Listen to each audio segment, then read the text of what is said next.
राधे राधे। आशा भगवती का व्रत विधि। यह व्रत स्त्रियों को श्राद्धों में ही आश्विन कृष्ण पक्ष की अष्टमी से प्रारंभ करके 8 दिन तक करना चाहिए। 8 कुन्ना को गोबर मिट्टी से चौका देकर आशा भगवती की कहानी सुनो।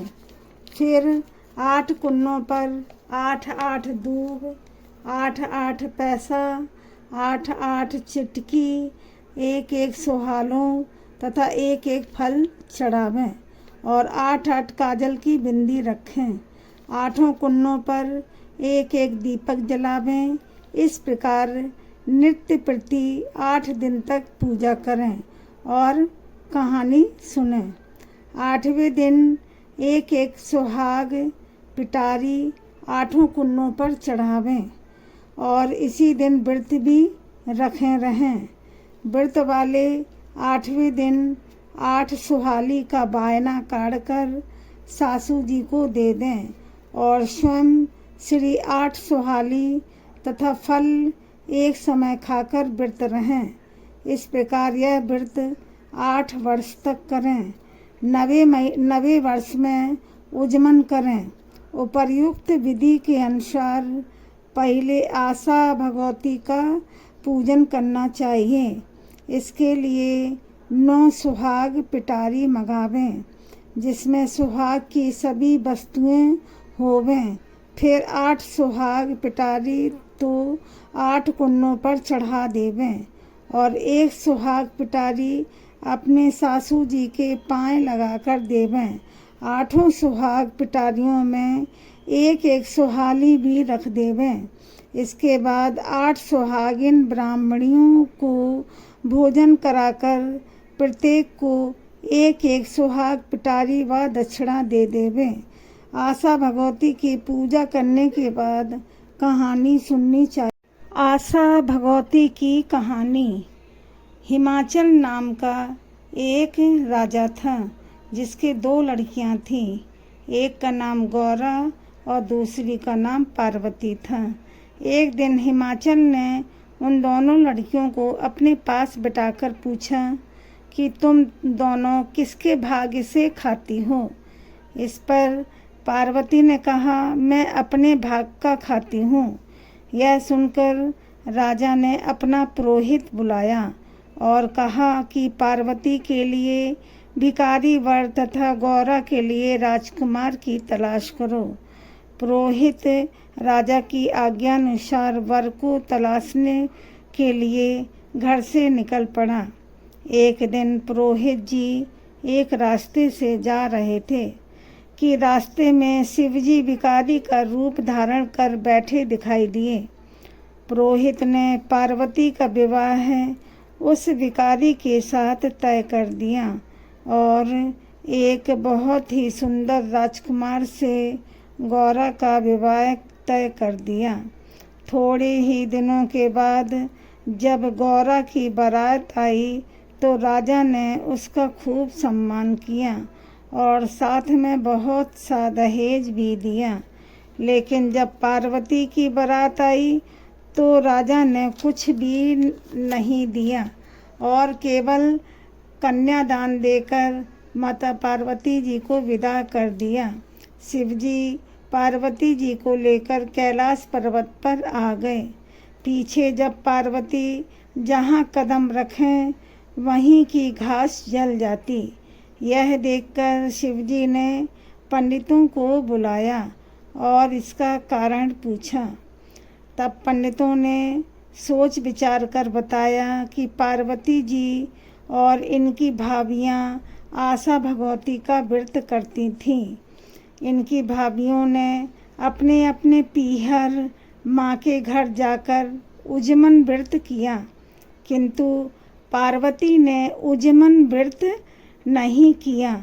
यदि पार्वती जी भी अपनी माँ के घर जाकर व्रत और उजमन करे तो सब दूर दोष हो जाएगा। इस प्रकार पंडितों के बताने पर शिवजी और पार्वती जी ने खूब कपड़े पहने और गहने पहनकर पार्वती जी के पीहर चलने को तैयार हुए। कुछ दूर जाने पर इन्होंने देखा एक रानी के बच्चा होने वाला है, वह बहुत कष्ट में पड़ी है।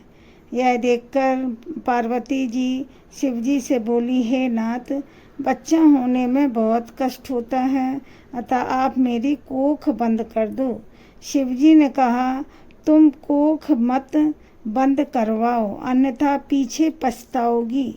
फिर कुछ आगे चले तो देखा कि एक घोड़ी के बच्चा हो रहा है, उसे भी बहुत कष्ट है। यह देखकर पार्वती जी ने शिव जी से हट किया कि मेरी कोख बंद कर दो, तभी आगे चलूँगी, बच्चा होने में कष्ट होता है। शिव जी ने पार्वती जी को बहुत समझाया कि कोख बंद कर देने के बाद तुम्हें बहुत पछतावा होगा, परंतु पार्वती जी न मानी। अंत में निराश होकर शिव जी ने पार्वती जी की कोख बंद कर दी। तब वे दोनों सज धज कर आगे चल दे और उधर गौरा ससुराल में बहुत दुखी थी। इधर जब पार्वती जी शिव जी के साथ अपने पीहर पहुंची तो उनके माता पिता उन्हें एकाएक ना पहचान सके। जब पार्वती जी ने अपना नाम बताया तब राजा रानी बहुत खुश हुए। राजा को अपनी कही हुई पुरानी बात याद आ गई। उन्होंने पार्वती जी से पुनः पूछा कि तुम किसके भाग्य का खाती हो? पार्वती जी ने तुरंत उत्तर दिया, मैं अपने भाग्य का खाती हूँ। ऐसा कहकर पार्वती जी की भाभियों के पास चली गईं। वहाँ जाकर देखती हैं कि वे आशा भगवती का व्रत और उजमन कर रही हैं।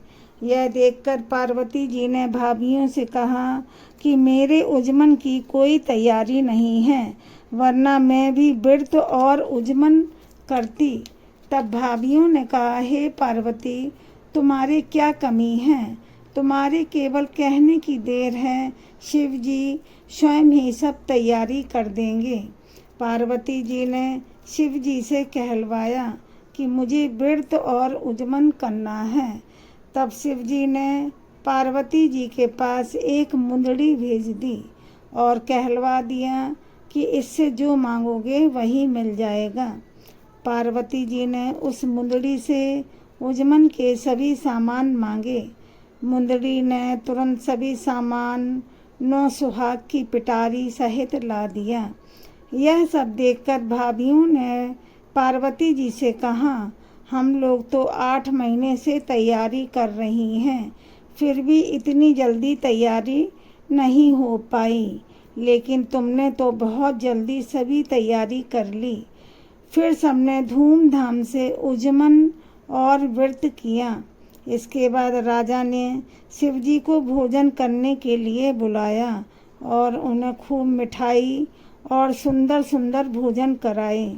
यह देखकर सब स्त्री पुरुष कहने लगे कि पार्वती को भिखारी के लिए दे दिया, किंतु वह तो अपने ही भाग्य से राज्य कर रही है। जब शिव जी ने भोजन करना शुरू किया तो उन्होंने इतना खाया कि पूरी रसोई में सिर्फ पतली सब्जी छोड़कर कुछ भी ना बचा। पीछे पार्वती वही सब्जी खाकर और पानी पीकर शिव जी के साथ घर के लिए चल दी। रास्ते में धूप के कारण वे दोनों एक पेड़ के नीचे बैठ गए।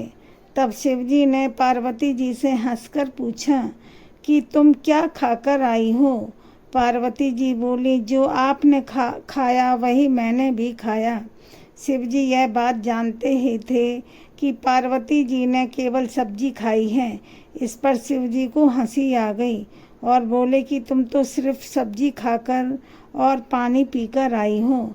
इस पर पार्वती जी बोली, महाराज, आपने सब बात खोल दी, अब आगे कोई बात मत खोलना।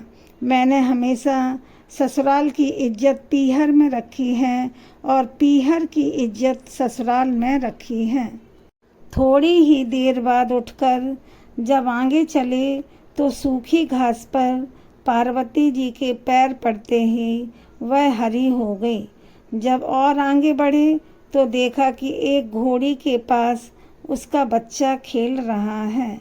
यह देखकर पार्वती जी बोली, महाराज मेरी भी कोख खोल दो। तब शिव जी ने कहा, मैंने तो पहले ही बहुत मना किया था कि कोख बंद मत कराओ, अब कैसे खोलें। जब ये दोनों और आगे बढ़े तो देखा कि रानी यमुना पूजन के लिए जा रही है। यह देखकर पार्वती जी ने पूछा, महाराज यह कौन है? शिव जी ने कहा, यह वह रानी है जो कष्ट में पड़ी थी, इसके लड़का हुआ है। तब तो पार्वती जी शिव जी से हठ पकड़ गई कि मेरी भी कोख खोलो। पार्वती जी की हठ देखकर शिव जी ने मैल से गणेश जी को बनाया। सब नेग चार करके पार्वती जी से यमुना पूजन कराया। तत्पश्चात पार्वती जी बोली, मैं तो सुहाग बांटूंगी। यह बात सब जगह फैल गई कि पार्वती जी सुहाग बांटेंगी, जिसको लेना हो ले जावें। यह सुन साधारण से मनुष्य तो दौड़ दौड़ कर सुहाग ले आए। ब्राह्मणी और वैश्य स्त्रियां सुहाग लेने देर से पहुंच पाईं। तब तो शिव जी पार्वती जी से बोले, इनको भी सुहाग दे दो। तब पार्वती जी बोली, मैं तो सब सुहाग बांट चुकी हूँ। इस पर शिव जी ने कहा, इनको तो सुहाग देना ही होगा। तब उन स्त्रियों को भी पार्वती जी ने थोड़ा थोड़ा सुहाग दे दिया। इस प्रकार किसी को सुहाग के लिए निराश ना होना पड़ा। इसलिए हे पार्वती जी, जैसे आपने उन सबको सुहाग दिया है, उसी तरह हमें भी सुहाग दीजिएगा।